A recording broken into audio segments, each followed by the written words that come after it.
Thanks, John. I really didn't know John at all, and he just starts Facebook messaging me with all these like code questions, like, how do you do this?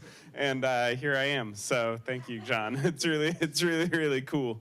So I'm going to talk about a project that we worked on last summer. I'm the editor of the NPR visuals team. We do sort of a funny mix of video, photo, illustration, data, and design.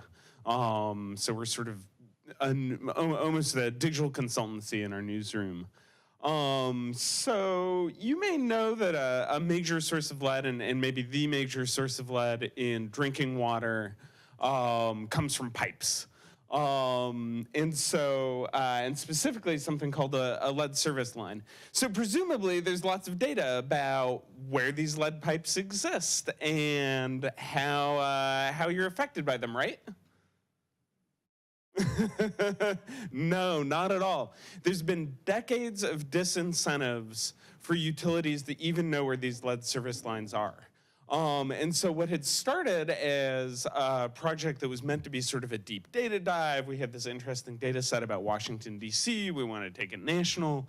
We realized that this data visualization, this data analysis project that we wanted to do wasn't just hard, it was literally going to be impossible. There's lots of places in the country where you go to the public utility and ask them, hey, do you know where the lead pipes are? And they will say no, because they literally have never tracked it.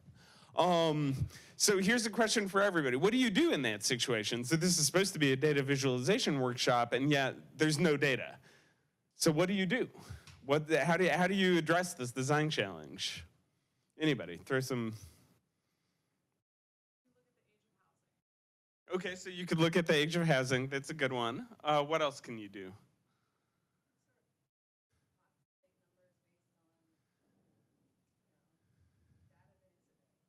Right, so you could sort of extrapolate from what's out there. What we decided to do was actually to take a different approach and help people find whether or not they had lead pipes in their home. And so we sort of thought of this as sort of a Pokemon Go, but for finding out if you're being poisoned. So the URL, I highly recommend actually that you pull this up on your phone. I'll show it on the screen, but it's meant to be mobile optimized. And then the code is here, and then how to contact me and also my team. So I want to talk a little bit about the design thinking, about the technology involved, and then about the engagement numbers that we got. But let me show you real quick what it looks like. So here's the site. It's sort of a choose your own adventure sort of experience. And this is exactly, we'll talk in a minute about the design requirements. But you see a little introduction. You can switch back and forth between English and Spanish, find out if you have lead pipes. So we hired an illustrator. We illustrated the problem so that people could understand it better. And then we just walk you through the steps of going down into your basement, taking out a key, scratching your pipe, and finding out if it's lead or not. So you can say, yeah, my water meter is outside. I found it. The pipe is made of plastic. This is a good one because then it ends with this. Your pipes are made of plastic, and we tell you a little bit about what that means. If you were to actually get to the point where you've answered the questions in such a way that you probably have lead or you might have lead pipes. We both give guidance about what to do about that, the main one being go get your water tested. But the secondary thing that we ask you to do is to tell us, to send us information back so that we can do more reporting on this problem. So part of how we address this is to do sort of something that's news you can use, but the other way that we sort of tried to address this problem is also collecting data from people. We know this isn't going to be a scientific sample. We know that people don't actually engage that much in this way. We got a few hundred responses, but those few hundred responses actually became fairly important for some reporting that happened later. So we went through sort of a design thinking process. First off, and this is key to our work, and something that I think is really worth thinking about is if it doesn't work on mobile, it doesn't work. And that's all the more important for something like this, where you actually have to be physically engaged. It really is like Pokemon Go. It's something that you can't just sit and read. You really need to sort of be there in your basement with the key, looking at your water meter. And so we really had to make it something that was really, really strong on mobile on a 5-inch screen. We wanted to do it in Spanish and English, mainly because it's important to reach out to both those populations in the U.S. We also thought about some little design affordances that we thought were really important. So one of the things that you can do at the beginning, let me just reload it so we can take a look. You can add a reminder to your personal calendar. Because we understand that you may encounter this while you're at work, you may encounter this while you're on the subway or anywhere but home, right? And so we wanted to actually create a way for you to remember to go down into your basement and find out if you have lead pipes. Actually, about 1% of users clicked on that, which is double the amount of people who clicked on the share buttons. Don't put share buttons on things, it's pointless. We also realized that some people know that they have lead pipes and just need advice. So we made it very simple to say, if you already know you have lead pipes, down at the bottom, here's what you can do next. And we felt that adding these elements or just going through this design process really unearthed some requirements that we didn't really think about at the beginning in terms of what it means to make a news you can use type of application. That's not something that we typically do. We're typically doing more straight reporting. But this is you sort of go where the story takes you, and in this case, where the story took us was we don't have data, we can't visualize, but what we can do is create something that's engaging for the user and tells them something useful. So let me talk a little bit about the engagement on this. It's fairly interesting. This was certainly not our most popular project. We got maybe 200,000 unique page views. But people spent 17 minutes on this page. We were at almost 60% mobile in English. We were at 75% mobile in Spanish. What was surprising to me about the Spanish language version was I think we expected mainly Spanish speakers in America. What we got actually was a lot of traffic from Spain, which apparently has a problem with lead pipes as well. Urban Spain, Barcelona, Madrid, places like that, which was really interesting.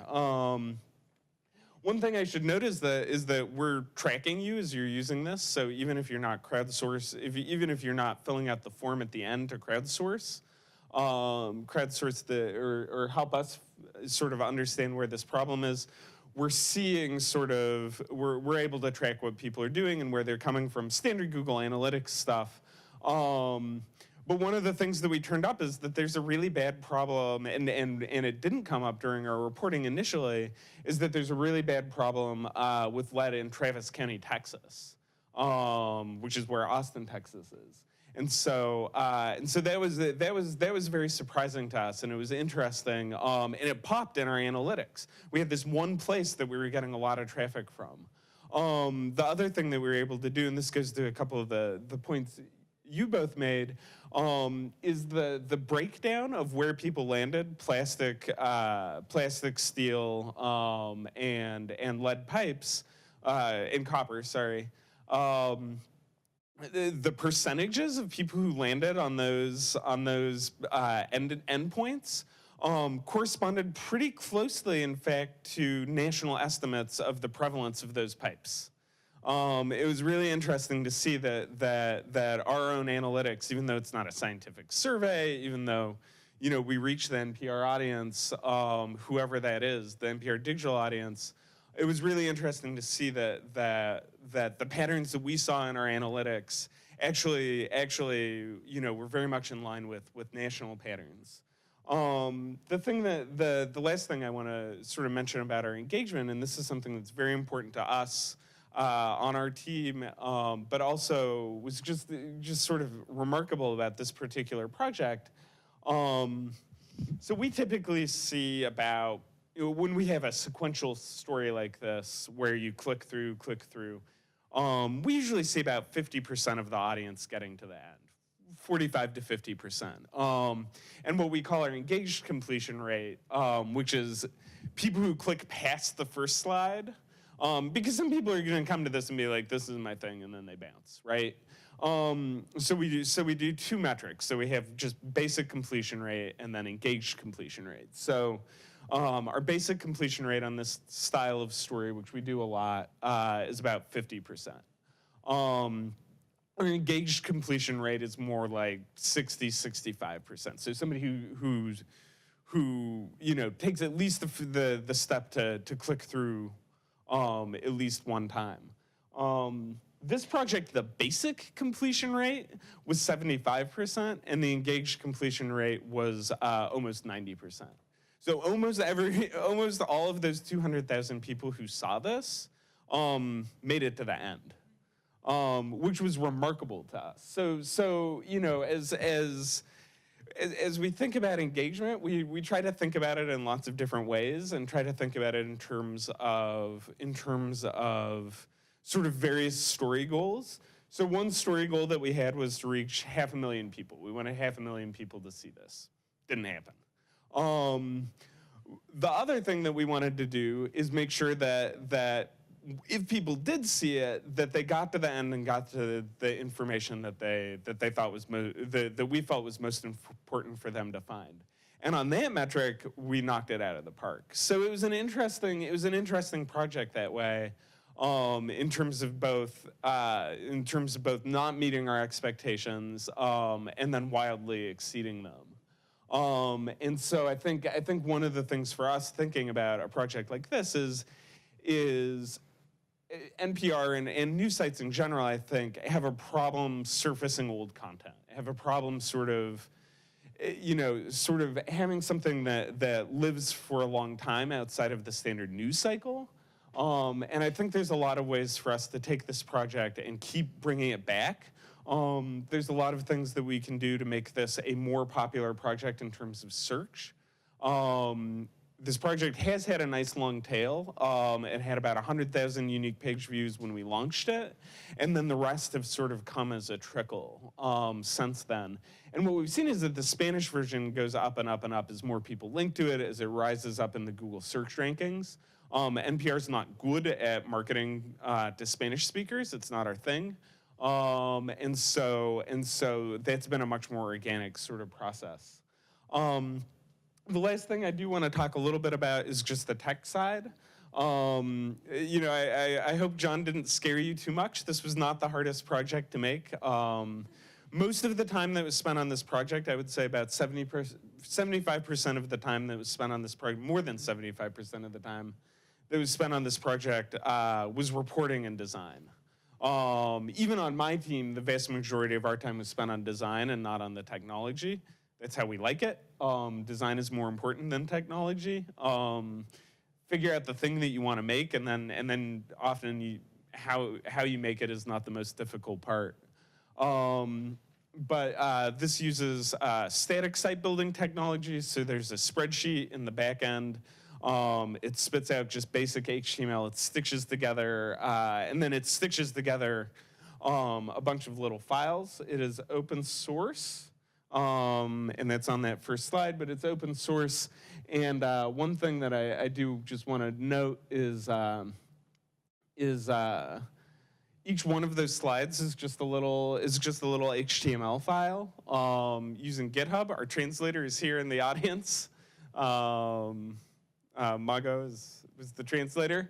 And so because she knew a little bit about Git and a little bit about GitHub, she was able to go in and simply edit the files in Spanish. So there's just a version of each one of those slides, same name, Spanish and English, and based on what your browser tells our website, it picks which one you should get. And then the last thing I'll mention is that that form that I mentioned at the end used a thing called Amazon Lambda. So when you're building this sort of stuff without a server, when you're just making these static sites, how do you accept dynamic input? How do you get somebody to send you something? And there's a tool called Amazon Lambda. It's a microservice, but basically it's a way that if somebody makes a request, that spins up a little server, dumps the data into a database. It's free up to 2 million requests a month. And so we've never actually, I think the entire cost to host and run this thing is like $10 or $15 all time. We've never hit the, we never hit the 2 million request mark that Amazon starts charging you for. So those are the main points I wanted to cover. Do we have time to do Q&A, or do we need to keep rolling? Okay, yeah. So let's take a couple questions and then we can move on.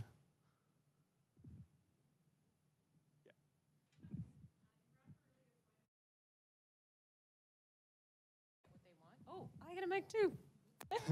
Hi. Oh, sorry. I was going to say you made a really good point about engagement with the people who come to this app or the site, getting the information they want. But how do you measure that? Like, how did you find out if they were satisfied with it or they found it useful? Well, it's hard to know if they were satisfied with it.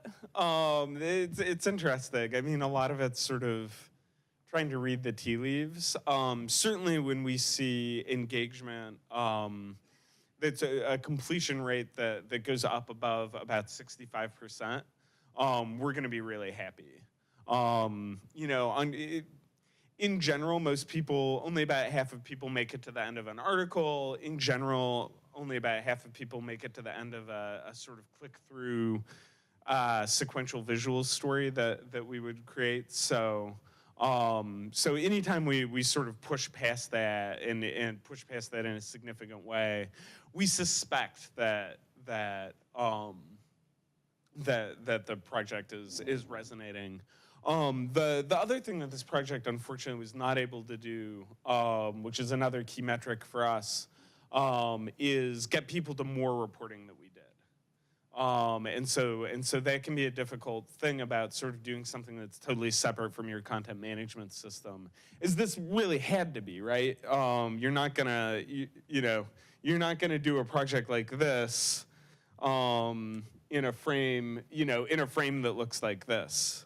Like this really did have to sort of live separate from NPR.org. And so that can be a challenge. So we weren't able to recirculate traffic. One thing we were able to do, I'm not able to show you because it's not online, but we were able to give some public radio stations around the country sources for reporting that they did on air from the crowdsourced submission. So that was a nice win as well. Unfortunately, there's just no digital artifact of that. Why do you think that it is that this got so many click-throughs? Do you think that it's because, like, when people click on it, they obviously want to see if it's in their home, or like because it's so such a specific story? Yeah, I think that's right. I mean, I think in a lot of cases, right, you're reading about Rex Tillerson or whatever, and you can take it or leave it. This is something that people are highly motivated to find. If they have made it here, they are highly motivated to find out. One thing that we found out just talking to people, we did a little user testing on this, and one thing that I think is a challenge for anything like this is people told us they did not want to know, which was really interesting. When we did the user testing, one person was like, well, this is really cool, but I don't want to know. I don't have kids. And I'd rather just not know if I'm hurting myself or not, which was like, whoa. And I don't know if we addressed that as a design challenge, but we tried to, like, even just the style of the illustration, we tried to keep it kind of simple and kind of friendly, and just wanted to make sure that we didn't make it seem like, ooh, super scary, because we've gotten that feedback that some people may may just not care, or not just not care, but like actively sort of want to be ignorant about a situation like that. So it sounded like the original intent of the project, and maybe I misunderstood you, was to gather a ton of data maintained by public agencies about where there might be lead, maybe use that to like populate some kind of a map that people could look at. You had to go a different way because that data wasn't there, so you kind of crowdsourced it. Was the plan at that point to use the crowdsourced data to build your own database and build your own map, or was it just to do something like this? No, because ultimately it's not going to be a scientific survey, and people just, like we got a couple hundred submissions. It's very difficult to crowdsource stuff, and we didn't have the resources to run a giant campaign to crowdsource this information. You might be able to do it at like the level of a city or a county or maybe a state, but we were not prepared to do that, and had no expectation that we would. Thank you. I appreciate you doing a public health topic, another public health topic. Did you partner, or would you be interested in partnering with any public health agencies to distribute this further? Oh, that's a good question. Let's talk later. Excellent. I would love that.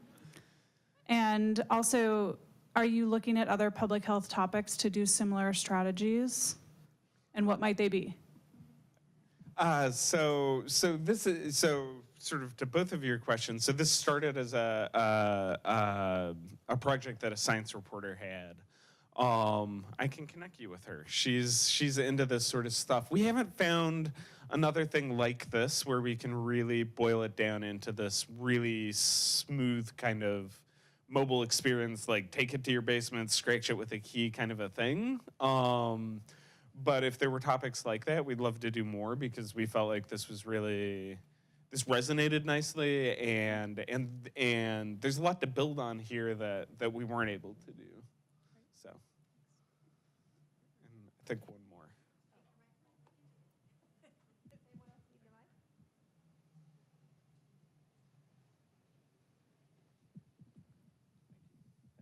I had a question, I guess, too, about the partnership thing. The thing that strikes me about this is it's kind of weird that it's NPR, like in a good way.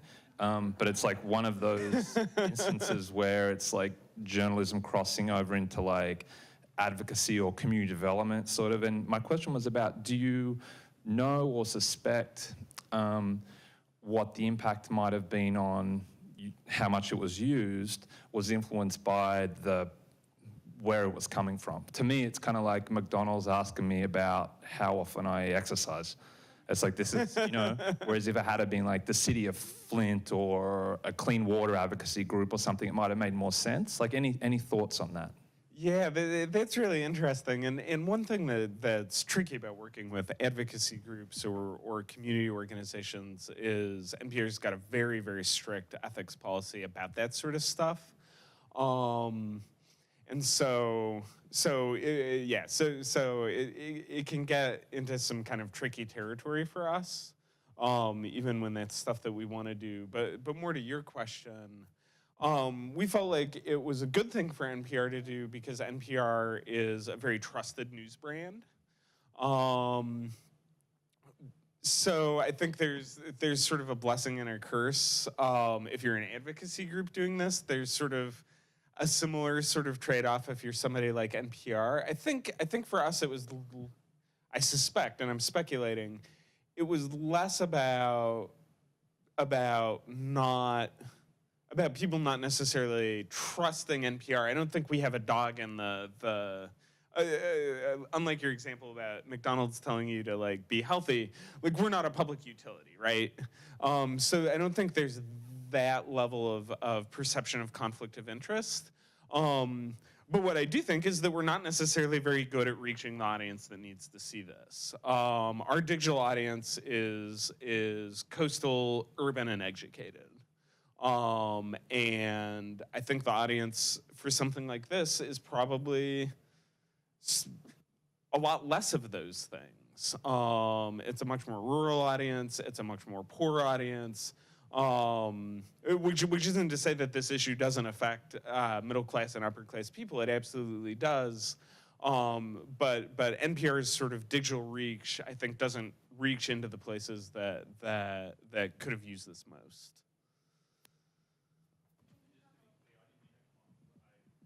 No, I totally understand. Could you talk a little bit about the storytelling that went around this project? I mean, did you all sort of introduce this concept with a series of stories about, oh gosh, the dangers of lead pipes in your home, and then get into, by the way, if you have a problem, you might want to find out by doing these things, or and did you do follow-up kinds of stories after this, project went out like that? Yeah, so there was a couple stories. There was some stuff about lead pipes in Washington D.C. And then there were some national stories that were radio only. And we were able to drive some traffic from the radio because if you go to npr.org, I think it's just /lead or /pipes.